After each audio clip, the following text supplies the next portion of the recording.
You look fabulous. Thank you. So good to be here with Diane Lamb. I can't wait for our conversation. We were spending some time talking just now. And before I do the introduction for Diane, I asked Diane, what's the digital marketing thing that you'd like to know? And she explained that she's trying to put together a strategy, and I know that's how a lot of people feel. And we talked about this and that, and we came up with some ideas for her. But the one thing that stood out to me in our conversation was content creation. And Diane is really great at making videos. You can go onto everythingally.com and go over to her blog and see the videos that she has. She just has a really great way of explaining things and making things more clear about how you can put systems into your business that frees you up to be who you brilliantly are, right? So what I said was to make that content and to make it easy, right? So I always think, I may have said this to you, Diane, or maybe I say it to other people, I like that digital marketing, if you have your systems all set up, should feel like, I always think of this sweater, you guys, that it should feel like a comfortable sweater that you're putting on, because you know it always feels good to put it on and you know what you're doing. So in that case, my suggestion to Diane was to keep a pad of paper beside her workspace or in her bag or in her sauna, and to always be thinking about what are the questions people are asking, what about the work that you do, the people that you serve, the challenges people are having that they're coming to you for. If you keep that list and you come up with 500 questions, just keep them going, keep them going, keep them going. That becomes your list of content creation. You can just go by that list and never have to worry again, because those are the questions people are asking.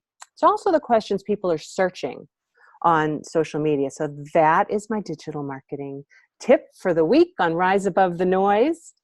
I want to make sure now, let's see. I'm going to read the official bio for Diane. Diane Lamb has been the right-handed woman to entrepreneurs, securities sales individuals, C-level executives for over 14 years.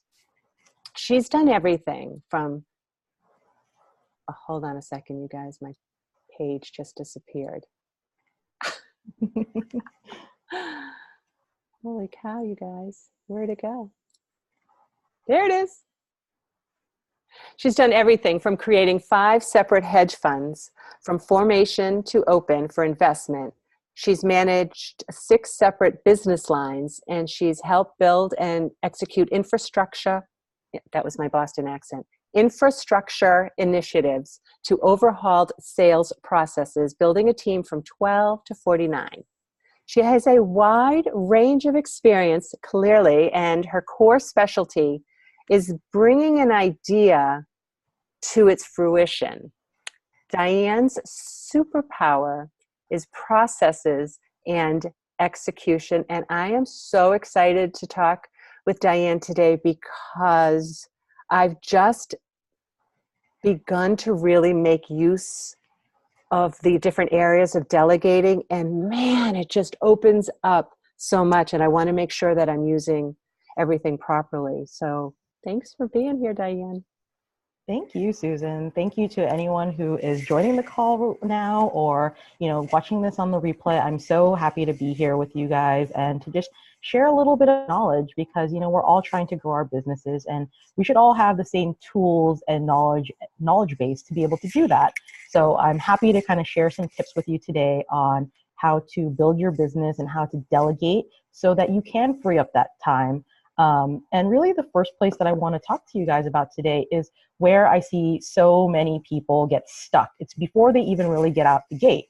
And I think this has a lot to do with, our experiences in corporate America. I'm sure we've all had jobs And as employees, we're really conditioned to see employees as pure expenses in our business. That's all we are. There's no, there's no added benefit or return on that when you're kind of in that job working mode. And there's also a lot of content out there that, tells us that we need to hustle, we need to bootstrap, we need to control expenses as much as possible in order to be really successful. Like Mark Zuckerberg only made Facebook a success because he bootstrapped everything in the beginning. And this is a trap that a lot of us fall into.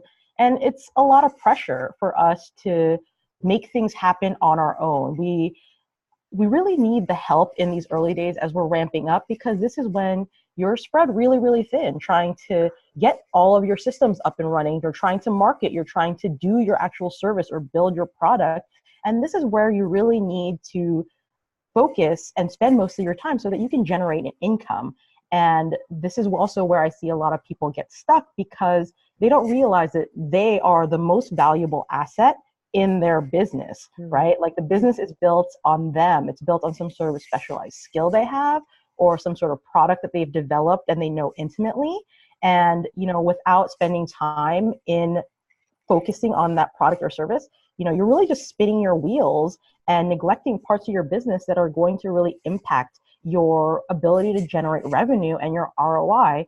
And, to be totally honest, even I did this, irony of all ironies. I'm someone who has relieved this pressure for a lot of entrepreneurs. I've seen it firsthand and I've been working in it. And when I launched, I did the exact same thing. I spent so much time trying to figure out HTML code, social media strategies, email marketing strategies.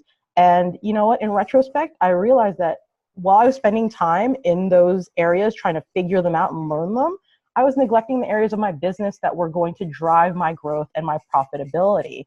And those areas for me and for a lot of business owners are the relationship building piece, the relationship marketing, the innovation of your client's experience and the customer experience, and then actually doing the client work or the work for your customers. Like those are areas where you really need to be focusing. And a lot of the stuff that happens in our business and that needs to happen for us to be set up is, I don't want to say it's a distraction, but it pulls us away from those areas where we're going to be able to make a lot of money.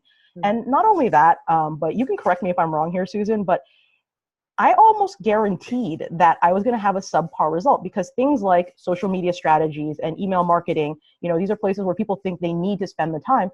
You can't learn it on the fly and do it really well. So when I was trying to do that, I guaranteed the results that I was going to get were going to be subpar, like right out of the gate. And I invested a ton of time into it.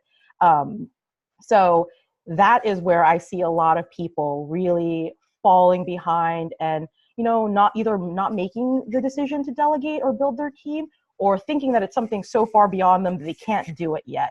So really my first tip that I want to share with people is that in order to really free up your time and to really start to delegate, you have to shift your mindset.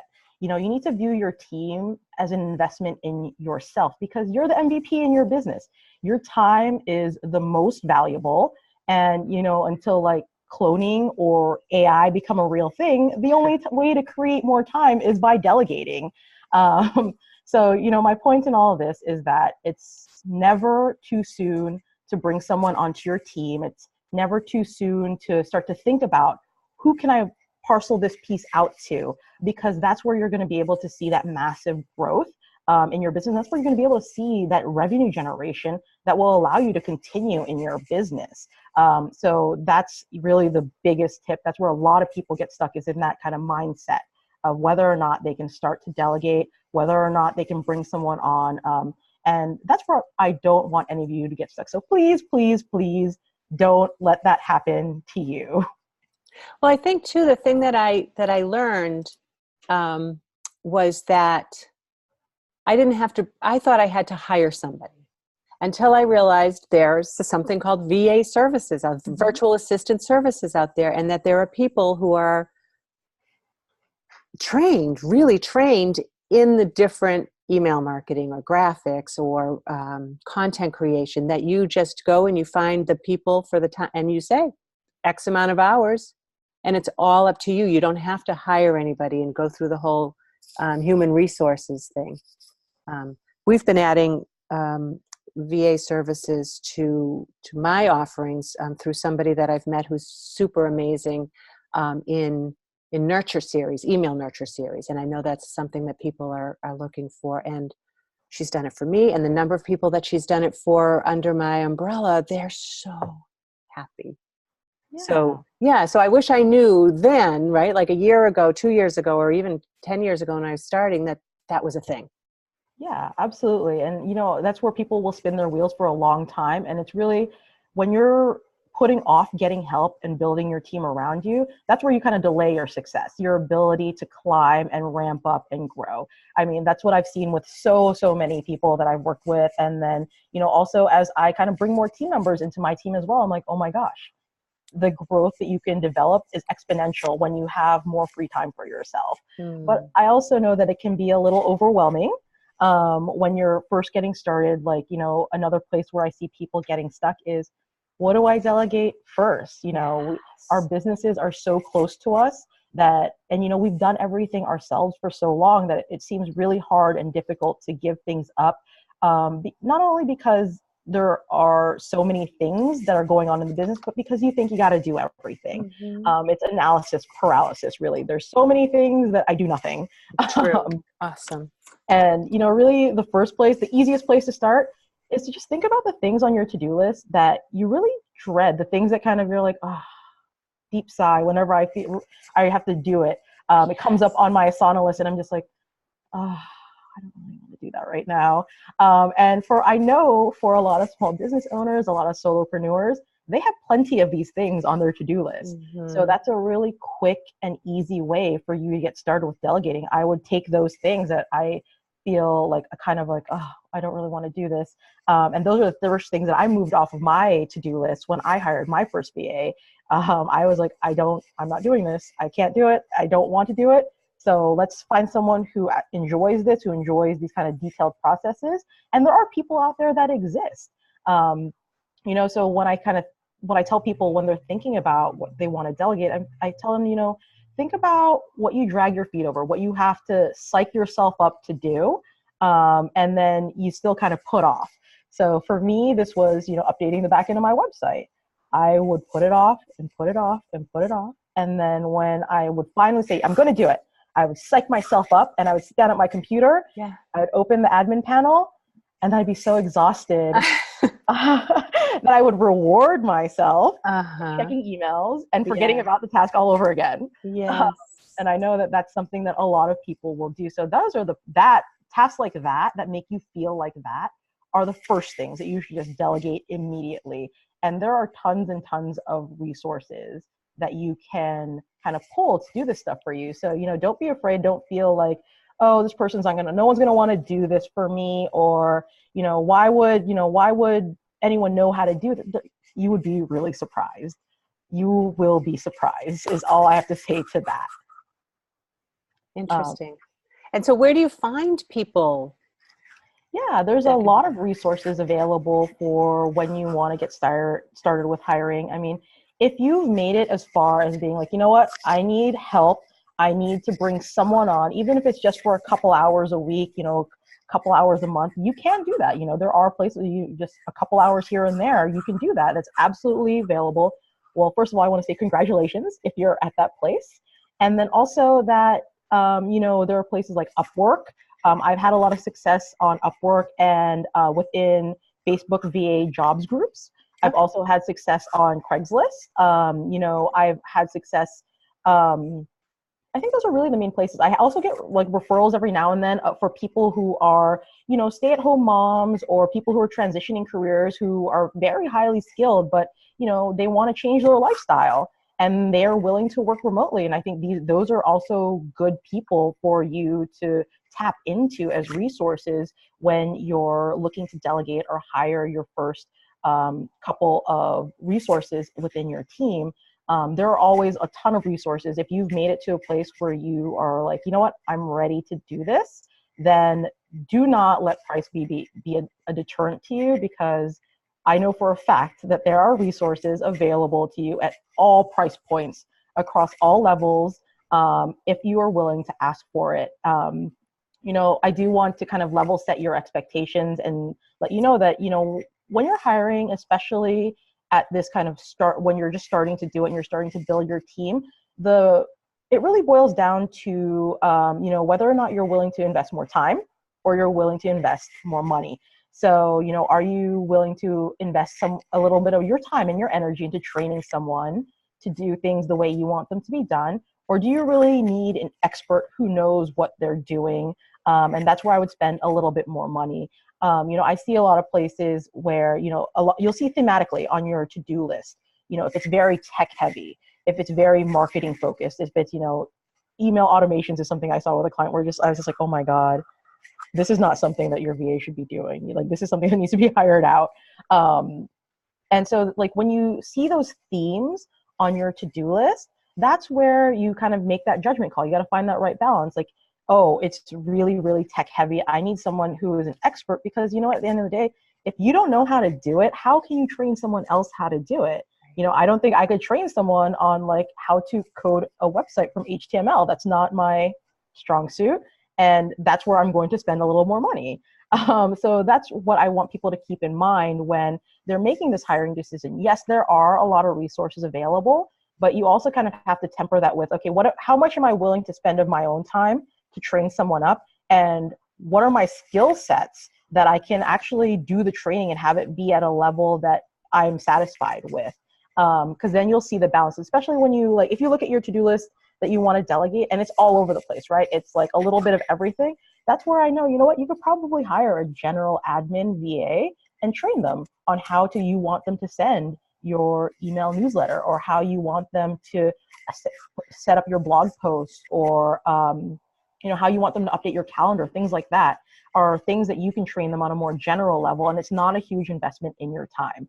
And so that's how I would really balance it out. If you're just getting started and you're like, okay, well, I have some idea as to what I should be delegating or what I want to delegate. How do I kind of make the distinction between what level I hire at? Because, I do believe you get what you pay for. Sometimes you luck out and you find amazing people.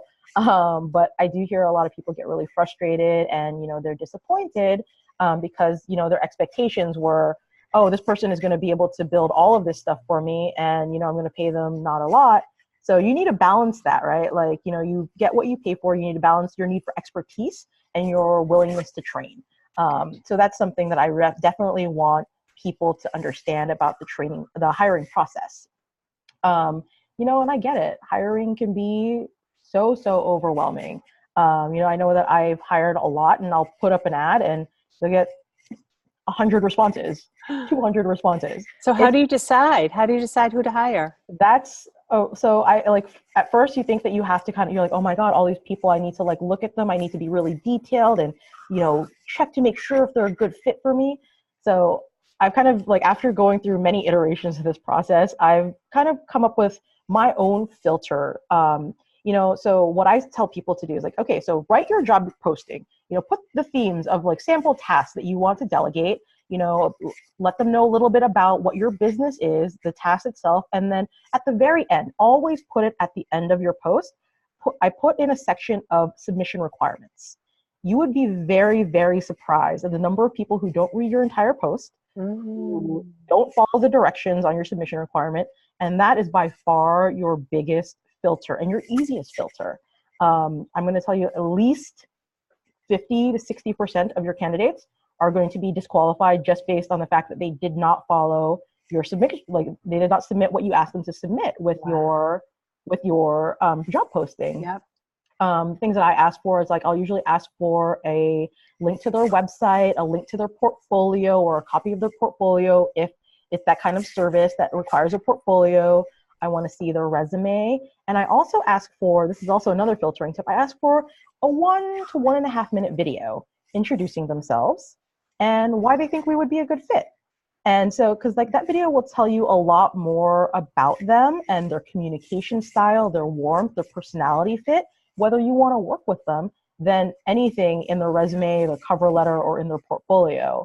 And I think that's another excellent screening tool where I've been able to really kind of weed out people. I'm like, oh, you look great on paper, but you didn't send me their video. When I asked you for it, you were a little bit You gave me a lot of pushback. So, maybe I save you for if I don't find anyone else, then we'll go through with this. But I've always had excellent success with that. And I get a chance to get a feel for them up front, right? You have a little bit of idea of who you're dealing with. And it also kind of makes them present their skills in a way that directly relates to you and the job that you're posting. So those are like my really two biggest tips. You'll knock out probably at least 60% of your candidates really quickly just by doing those two things. And do you respond to everybody? Sorry it didn't work out, or do you let it kind of ride? No, because that sounds time consuming. Yeah, no, I don't really do that. If it's like for the people that I think could be a good fit in the future, I'll reply to them and let them know, hey, this is not a good fit right now at this point, but I like your style, I like your portfolio. I definitely want to keep in touch, and we'll see if there's anything for us to do in the future. And I have gone back to people. Like I posted an ad for a VA last October, and somebody who sent me a submission, I knew her skill set was in marketing and design.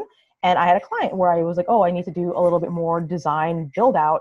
And so I came back to her and we're like, okay, does it make sense for us to work now? And that was a good resource to have in my pocket. But so I only really replied to the people where I'm like, there's something for us to do possibly down the line in the future. And, I think that a lot of people might feel like, oh, it's a little rude if you don't reply. But, at the end of the day, this is a business. And if you didn't put together the submission package I asked for, then you're probably just emailing 100 of these and you're not going to miss my response anyway. Gotcha. Very interesting. Yeah. So and what are the kind of tasks that people would ordinarily look for a VA to do? You mentioned updating the website, maybe social media posts. What other things can we open our minds to?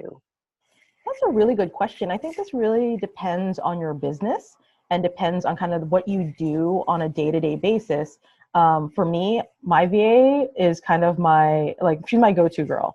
So if I have an idea about something that I'm considering, I will drop it off. I'm like, hey, can you just explore this and see if it's possible or feasible? So a lot of those things, a lot of those ideas that we have as business owners, where we're like, oh, I wonder if we could do this. Those are a lot of things that I pass on to her. Just do quick high-level search. Is this possible? Is it feasible? Before we invest a lot of time and energy into, running it down.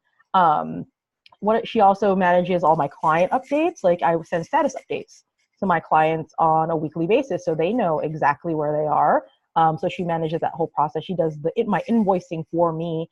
I've had people ask, I have clients, I'm not necessarily a VA, but I've definitely hired VAs for my clients who need someone to just kind of manage their calendar, manage their email, all these little things that you don't realize you're spending your time and your effort on. Formatting blog posts, formatting proposals, updating presentations, working with the vendors. The vendors have questions about, is this right? Are we ready to move forward? Do I need these documents to proceed? Well, you don't need to send those documents. Those documents are centrally located, so your team can send them. So just a lot of the kind of background and the follow-up is where I see you can definitely use a VA and you can definitely use a team around you to do that. Again, I caution you on the level, right? I'm not going to send my VA I'm not going to have my VA reply to the CEO of, a client company. I probably wouldn't do that. Right. But, there's a lot of follow-up tasks that are part of, our sales, our marketing, our blogging, our internal processes that we think we have to do ourselves. Well, I just tell your team member how to do it, empower them to do it. So when they see it in your inbox or they see it come into your client queue or your Zendesk, they know exactly how to handle it and you've removed yourself from the process. So there are very, very few tasks that I think should really stay with you. The tasks that stay with you that you should do 100% of the time are the ones that are of super high importance to your business and that you are super, super interested in. So if you are not both interested and it's important to your business, then you can either delegate with controls, you can just delegate to a trusted advisor, or give it to systemize it and give it to a VA to just kind of knock out for you. Yeah. There's a lot of different tiers as to you don't just turn over everything and tell them good luck in life. Right. There are tiers and buckets and controls that you put around these things, so that you get what you want and you are able to maintain the quality and control within your business. But that's stuff that's like down the line when you're starting. I think the transition happens a lot slower than we think. We don't think we have like a long list of stuff that we want to give over, but we don't give them over like the day one and say, hey, just do things. Right. We're naturally prone to giving direction around what we want, and that usually comes out in the transition process. So I think people fear it, and that holds them back. But it's also something that happens pretty naturally. So I think you just kind of start to make your way through, and you'll know right away if they don't have enough information to do something. If they are if it's not quite what you're looking for, you'll know pretty quickly. That's awesome. That's so good. Some of the things I've heard before too is to make a list of things that you find you're doing repetitively.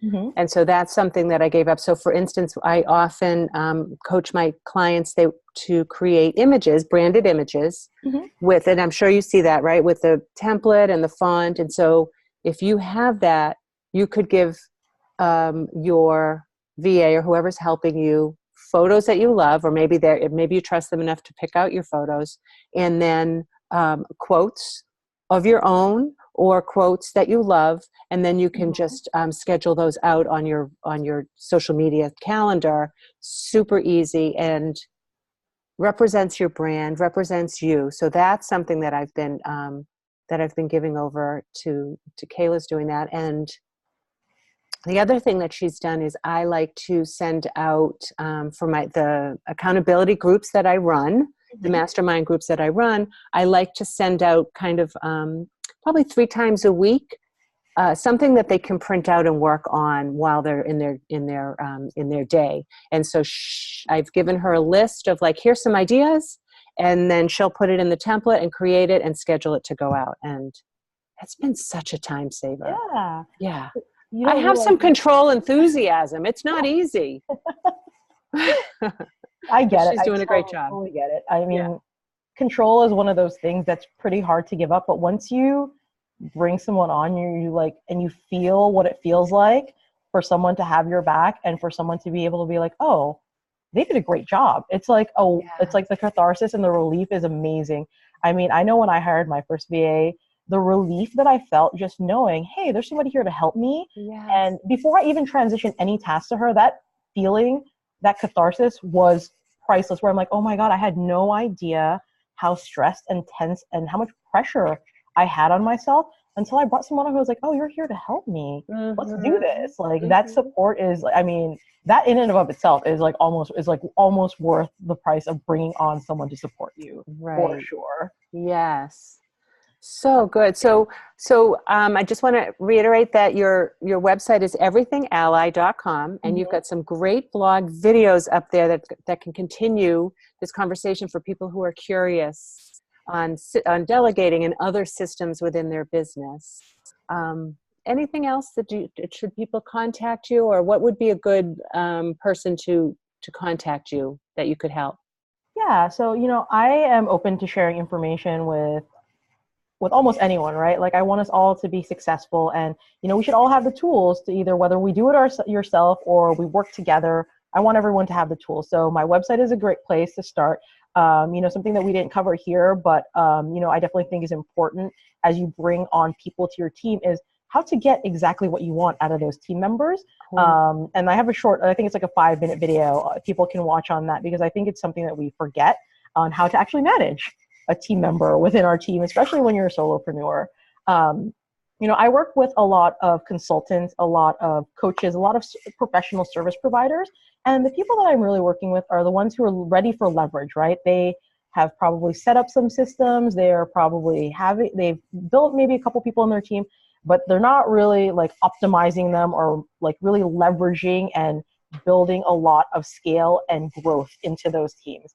And so those are the people that I am able to do the most work for, and a lot of I'm able to really give them a lot of momentum and exponential growth in their business. I also do, you know, on a case by case basis, like, you know, some projects, because I know that a lot of business owners are stymied and they're stuck and they just really need support. So I do a handful of like kind of projects based on, you know, something that, you know, a goal or something where a business owner is stuck, and just to give them a quick hit of momentum, like we'll just knock it out and get you some momentum so you can start moving towards your goals again. And those are things that I definitely like to do, just because like it's different. It's like, oh, well, I've never done that before, but you know, I'm good at the approach. Like, how would I approach this from, you know, a very critical thinking aspect? And that's kind of what I think a lot of my clients appreciate, is that I'm not necessarily an expert in everything, but I have a very systematic way that I would approach it. And what the things I'm thinking about is, I'm like, okay, I've never done this type of project before. Here are the things I'm already thinking about in relation to our business, in relation to where we want to go. And that's where I'm really able to add a lot of value, is that, okay, so what is the critical approach to this? Like, how is this going to fit into our business? How is this going to help us hit our business goals? And then kind of building the execution plan around that. So good. I know systems is the thing, right? It's just like systems. It just, again, it makes you feel like you have a good, nice, your favorite sweater on, your favorite sweatshirt. It like gives you the guardrails, as it would be. Yeah, and it feels good. Like once you get into the rhythm of doing it, you're like, oh, it's not so scary or terrible that I have to do this. And you can tweak it a little bit, and you know, you work with what's comfortable. This has been so good, Diane. Can I ask you a favor? The video that you just mentioned about managing your team, can you pop that into the Rise Above Noise absolutely. Facebook group? Yeah, I will definitely drop that in there. So much. I'm going to turn off our recording and just chat with you for a quick second. Okay. And I just want to thank you so much for being here. Thank you. Thank you so much for having me. And, you know, I hope this was helpful to you and your community. And yeah, I'm happy to kind of chat with anyone who needs help or feels like they're stuck, needs a little clarity. I'm happy to do that. Awesome. Thank you so much.